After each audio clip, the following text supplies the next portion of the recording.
The morning air was crisp against my skin as I adjusted my backpack straps, but it was his presence behind me that sent warmth spreading through my chest.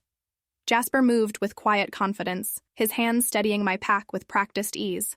"Trust me," he murmured, his breath warm against my ear as he checked the buckles. "I know these trails better than anyone." The way his fingers lingered at my waist, just a moment longer than necessary, made my pulse quicken. I turned to face him, catching something unreadable in his dark eyes. "Ready for an adventure?" he asked, that slow smile playing at his lips. I nodded, already knowing this hike would be unlike any other. His hand brushed mine as he reached for his own pack, and electricity shot up my arm. The wilderness stretched before us, vast and untamed, but all I could focus on was the man who would guide me through it. Before we jump into this wild journey, do me a quick favor, hit that like button and subscribe. It really helps the channel grow, and trust me, you won't want to miss what happens next. The Utah sun climbed higher as we followed the winding trail deeper into the national park. Jasper moved ahead of me with an easy stride, pointing out hidden waterfalls and ancient rock formations that most visitors never saw. His knowledge of this place was intimate, personal, like he'd memorized every stone and shadow. When he stopped, to show me a rare wildflower growing between the rocks, his hand covered mine as he guided my fingers to its delicate petals. "Feel how soft it is," he said, his voice low and warm. Most people rush past without noticing. I was acutely aware of his closeness, the way his shirt clung to his shoulders, the subtle scent of pine and something uniquely him that made my head spin. As an ecologist, I'd spent countless hours in nature, but with Jasper as my guide, every detail felt heightened, more vivid. "You're different from other guides," I admitted as we continued along a narrow ledge. He glanced back at me, those dark eyes studying my face. "How so?" "Most of them talk about facts and figures. You make it feel alive, personal." A smile tugged at his lips. "Maybe because I see it through different eyes now." The way he said it, the intensity in his gaze, made heat pool in my stomach. By midday, we'd left the main trail far behind. Jasper led me through hidden passages between towering red rocks, places that felt untouched by time. When we stopped for lunch beside a crystal-clear pool, he sat closer than necessary, our thighs brushing as we shared trail mix and water. "Tell me about yourself, Rachel," he said, leaning back on his elbows. "What made you choose ecology?" I found myself opening up, sharing stories I rarely told strangers. But Jasper wasn't a stranger anymore. The way he listened, really listened, made me feel seen in a way I hadn't experienced before. When I mentioned my recent breakup, how I'd come on this trip to clear my head, his expression grew serious. "His loss," he said simply, but the sincerity in his voice made my breath catch. The afternoon brought us to our campsite, a secluded meadow surrounded by towering pines. As Jasper helped me set up my tent, his hands guided mine through each step. The simple task became charged with tension as our fingers brushed and tangled together. "Like this," he murmured, standing behind me as we worked the tent poles into place. His chest pressed against my back, solid and warm, and I found myself leaning into him. When the tent was finally secured, we both stood back to admire our work. The silence stretched between us, heavy with unspoken possibilities. Jasper's hand found the small of my back, his touch light but deliberate. "Want to explore a bit more before dinner?" he asked, but something in his tone suggested he wasn't just talking about hiking. We wandered through the meadow as the sun began its descent, painting the sky in shades of orange and pink. Jasper showed me tracks in the soft earth, taught me to identify bird calls echoing through the trees.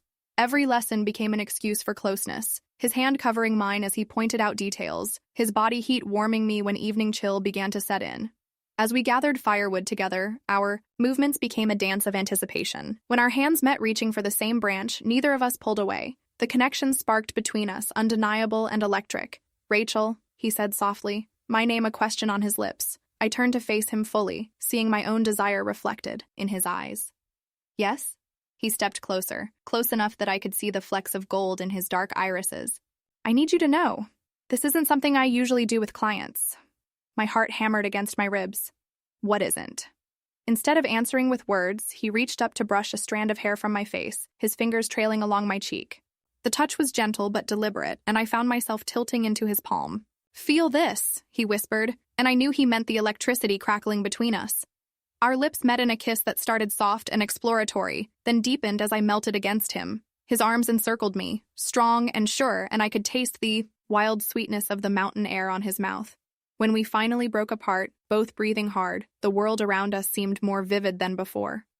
"We should get that fire started," he said. but his hands lingered at my waist. We should, I agreed, making no move to step away.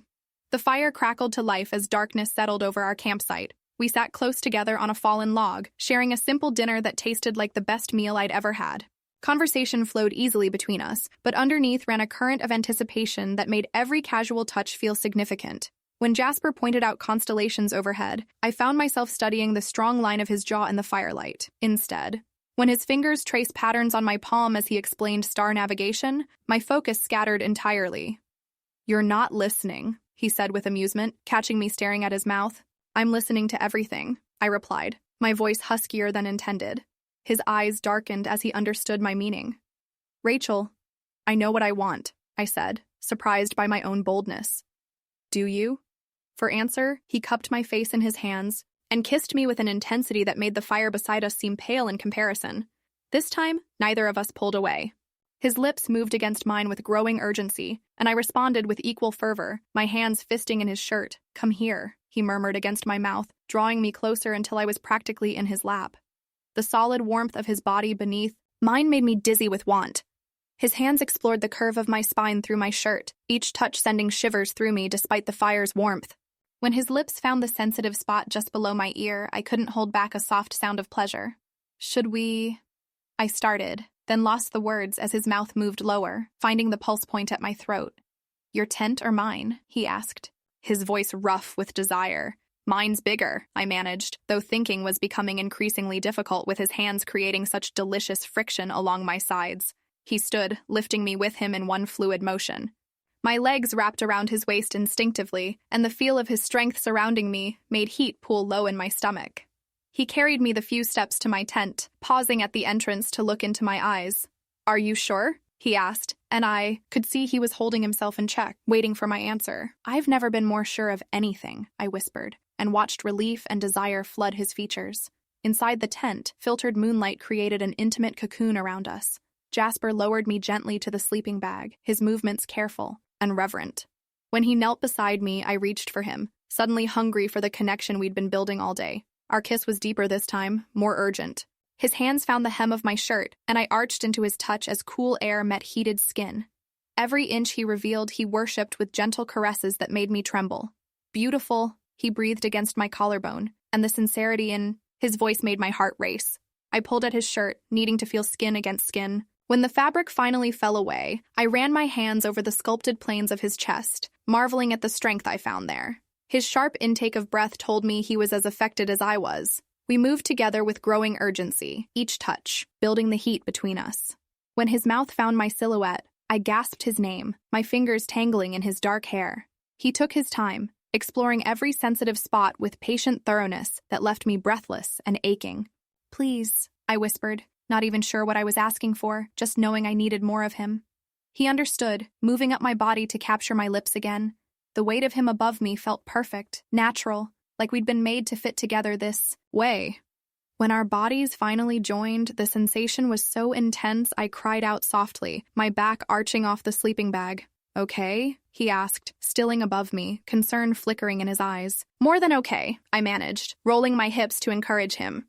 The rhythm we found was slow and deep, each movement deliberate and full of meaning. Outside, the wilderness surrounded us with its ancient quiet, but inside our tent, the only sounds were whispered endearments and the soft rustle of fabric as we moved together. Time seemed suspended as we explored each other, learning what brought gasps of pleasure, what made the other person melt with desire. Jasper's hands and mouth mapped every inch of my skin, while I memorized the taste of his neck, the way his muscles tensed beneath my touch. When the pressure finally built to breaking point, we reached the peak together, my name on his lips as waves of sensation crashed over us both. I held him close as we trembled together, overwhelmed by the intensity of what we'd shared. Afterward, we lay entwined in the soft sleeping bag, skin cooling in the mountain air. Jasper's fingers traced lazy patterns on my bare shoulder while I listened to the steady rhythm of his heartbeat beneath my cheek. "That was," I started, then trailed off, unable to find adequate words. "Unexpected," he finished softly, "but not unwelcome." I lifted my head to look at him, seeing my own wonder reflected in his expression. "What happens now?" His hand cupped my cheek, thumb brushing over my lips. "Now we have the rest of the night, and tomorrow we'll see where the trail leads us." I smiled at the double meaning, settling back against his chest. Through the tent's mesh window, stars wheeled overhead in their ancient dance, but all my attention was focused on the man holding me. Whatever trail we followed from here, I knew it would be an adventure worth taking. As drowsiness began to claim me, I felt Jasper press a soft kiss to the top of my head. "Sweet dreams, Rachel," he murmured, and I drifted off feeling safer and more content than I had in months. Morning light filtering through the tent fabric woke me slowly. For a moment I was disoriented, then remembered where I was, and who was beside me. Jasper slept peacefully, one arm still wrapped around my waist, his face relaxed in slumber. I took a moment to study him in the gentle light, memorizing the strong line of his jaw, the way his dark lashes rested against his cheeks. As if sensing my gaze, his eyes fluttered open, immediately focusing on my face with a sleepy smile. "Good morning," he said, his voice husky with sleep. "Good morning," I replied, suddenly shy despite everything we'd shared the night before. He seemed to sense my uncertainty, his hand moving to stroke my hair gently. "No regrets?" I considered the question seriously, then shook my head. "None." "You?" His smile widened. "Not a single one."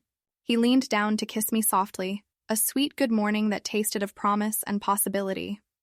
We dressed slowly, stealing glances and gentle touches as we prepared for the day ahead. The easy intimacy between us felt natural, like we'd been together, for years rather than one incredible night. Over breakfast by the rebuilt fire, we planned our route back to civilization, but neither of us seemed eager to leave this perfect bubble we'd created in the wilderness. "I have another group coming in next week," Jasper said carefully, watching my reaction. "But after that, I have some time off." My heart skipped. "Oh, I was thinking maybe you'd like to explore some other trails, if you're interested." The hope in his voice made me smile. "I'm very interested." As we packed up camp, I caught Jasper watching me with an expression I couldn't quite read. When I raised an eyebrow questioningly, he shook his head with a self-deprecating laugh. "I just keep thinking about how different this trip turned out from what I expected." "Different how?" He stepped closer, his hands finding my waist. "I thought I was just showing you the mountains. Turns out, you showed me something even more beautiful." The sincerity in his voice made my breath catch. Before I could respond, he kissed me again, deep and promising, and I knew that whatever path we followed from here, it would be one we walked together. When we finally broke apart, both breathing hard, I rested my forehead against his. "Ready for the next adventure?" His smile was radiant. "With you, I'm ready for anything." As we shouldered our packs and began the hike back to the trailhead, I couldn't help but think about how a simple hiking trip had turned into something so much more. The wilderness had stripped away all pretenses, leaving only honesty and connection. And sometimes, that's exactly what you need to find your way. The trail ahead wound through sun-dappled forest, full of promise and possibility. And for the first time in months, I couldn't wait to see where it would lead. So tell me, have you ever taken a detour that changed everything? Sometimes the best adventures happen when we're brave enough to leave the marked trail. What would you have done in that tent under the stars? Share your thoughts in the comments below, and don't forget to hit like and subscribe for more stories that will make you want to pack your bags and find your own adventure. Thanks for hiking along with me. See you on the next trail.